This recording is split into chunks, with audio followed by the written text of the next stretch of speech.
নমস্কার, পিয়ালির কুক হাউসে সবাইকে স্বাগতম।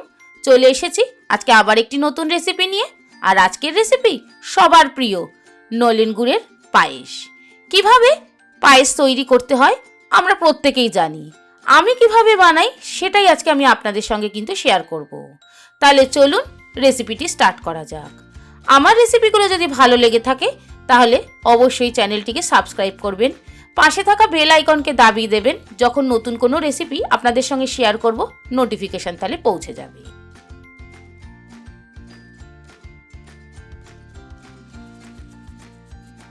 আমি এখানে গুড়ের পায়েসের জন্য ব্যবহার করেছি 1.5 লিটার দুধ। সবার প্রথমে কড়াইতে হোক যে কোনো পাত্রেই হোক দুধ জাল দেওয়ার সময় একটু পরিমাণে জল দিয়ে নেবেন। তারপরে দুধটা দিলে দুধ কখনো পাত্রে লেগে যাবে না। আমি এখানে প্যাকেট দুধ ব্যবহার করেছি 500 মিলিলিটারের সিঙ্গেল টোনের 3টে প্যাকেট, মোট 1.5 লিটার দুধ। দুধটাকে প্রথমে খুব ভালো করে কিন্তু ফুটিয়ে নিতে হবে। দুধের মধ্যে ফুট আস্তে আস্তে আমি একটা পাত্রে নিয়ে নেব 100 গ্রাম গোবিন্দভোগ চাল। নিজেদের মুঠো হাতের মুঠোয় মোটামুটি 3 থেকে 3.5 মুঠো হলেই 100 গ্রাম হয়ে যাবে। 1.5 লিটার দুধের জন্য 100 গ্রাম গোবিন্দভোগ চাল ব্যবহার করেছি।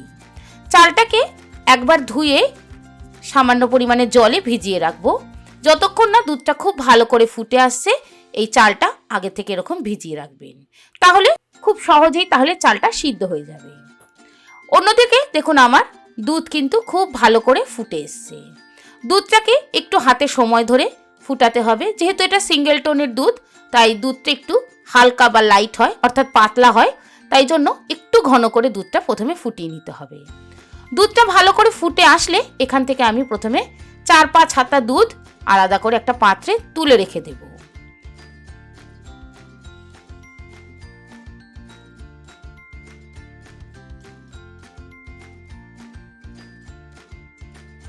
তারপরে তার মধ্যে দিয়ে দেব 1 কাপ উষ্ণ গরম জল দিয়ে এবারে দুধে আর জলেতে খুব ভালো করে কিন্তু ফুটিয়ে নেব।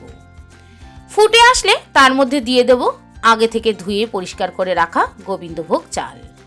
চালটা অতিরিক্ত দেবেন না, তাহলে পায়েস কিন্তু খেতে স্বাদ হবে না, একদম ঘন থকথকে হয়ে যাবে, যে পায়েসের কোনো কিন্তু স্বাদ লাগবে না। তাই ওজনটা একদম পারফেক্ট রাখতে হবে।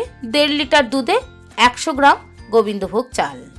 আপনারা চাইলে বাসমতি চালও ব্যবহার করতে পারেন, তবে গুড়ের পায়েসে গোবিন্দভোগ চালের স্বাদ কিন্তু অনেক বেশি ভালো হবে। চালটা দিয়ে কিন্তু একটু মাঝে মাঝেই কড়াইতে নেড়ে নিতে হবে, নাহলে চাল কিন্তু নিচে লেগে যেতে চাইবে। গ্যাসের ফ্লেমটা মিডিয়ামে রেখে খুব ভালো করে চালটাকে প্রথমে সিদ্ধ হতে দিতে হবে। চাল যতক্ষণ না সিদ্ধ হবে তার আগে কিন্তু মিষ্টি দেবেন না, তাহলে চাল কিন্তু সিদ্ধ হবে না। চালটা পুরোপুরি যখন পুরো সিদ্ধ হয়ে যাবে একটু খুন্তিতে তুলে নিয়ে একটু টিপে দেখে নেবেন যে চাল একদম সিদ্ধ হয়ে গেছে। তারপরে কিন্তু এর মধ্যে গুড় দেবেন। এখানে আমি পাটালি গুড়ের ব্যবহার করেছি। দেখুন আমার চাল কিন্তু একদম সিদ্ধ হয়ে গেছে। এবারে আমি এর মধ্যে গুড় দিয়ে দেব। গুড় দেওয়ার সময় গ্যাসের ফ্লেমটা অবশ্যই বন্ধ করে দেবেন বা একদম কমিয়ে দেবেন, তাহলে কখনোই কোনোদিনও দুধে গুড় দিলে বা চিনি বা বাতাসা দিলে কাটবে না। দিয়ে এবারে বাকি যে দুধটা আমি তুলে রেখেছিলাম খুব ভালো করে মিশিয়ে নেব। আর যদি নতুন গুড় হয়ে থাকে তাহলে একটা পাত্রে অল্প করে দুধ তুলে নিয়ে একটু গুড় দিয়ে দেখে নেবেন যে দুধটা কেটে যাচ্ছে কিনা। যদি না কাটে তাহলে তো কোনো সমস্যা নেই, আর যদি কেটে যায় তাহলে গ্যাসের ফ্লেমটা একদমই বন্ধ করে তবে গুড়টা দেবেন, তাহলে কিন্তু দুধ কখনোই কাটবে না। পায়েসে মিষ্টিটা নিজেদের টেস্ট অনুযায়ী দেবেন। আর কালারটা দেখবেন আস্তে আস্তে ডিপ হতে থাকবে, তখনই বুঝবেন পায়েস কিন্তু একদম রেডি। কালারটা দেখুন আস্তে আস্তে কিন্তু চেঞ্জ হয়ে যাবে। আমি আরেকটু পরিমাণে গুড় কিন্তু এখানে অ্যাড করেছি। পায়েস গরম থাকতে থাকতেই কিন্তু সার্ভ করে নেব আমি ছোট ছোট পাত্রে। আমি সব সময় পায়েস এরকমভাবেই রেডি করি, অর্থাৎ হয়ে গেলে ছোট ছোট পাত্রে আমি বাটিতে দিয়ে দিই, তাতে ঠান্ডা হয়ে গেলে পায়েসের ওপরে যে সরটা পড়ে সেটা দেখতেও খুব ভালো লাগে আর সার্ভ করতেও কিন্তু খুব ভালো লাগে। একটা একটা বড় পাত্রে আমি কখনোই ঢালি না, পায়েস এরকম ছোট ছোট পাত্রে আপনারাও এরকম ঢেলে রাখবেন, দেখবেন খেতেও ভালো লাগে, দিতেও ভালো লাগে। আর গুড়ের পায়েসে আমি কোনো রকম তেজপাতা, গোটা এলাচ এইসব কিছুই ব্যবহার করি না, শুধু গোবিন্দভোগ চাল, গুড় আর দুধ, এই তিনটেই হচ্ছে এই পায়েসের সেরা। আশা করি আমার রেসিপিটি ভালো লেগেছে। সম্পূর্ণ রেসিপি দেখার জন্য ধন্যবাদ।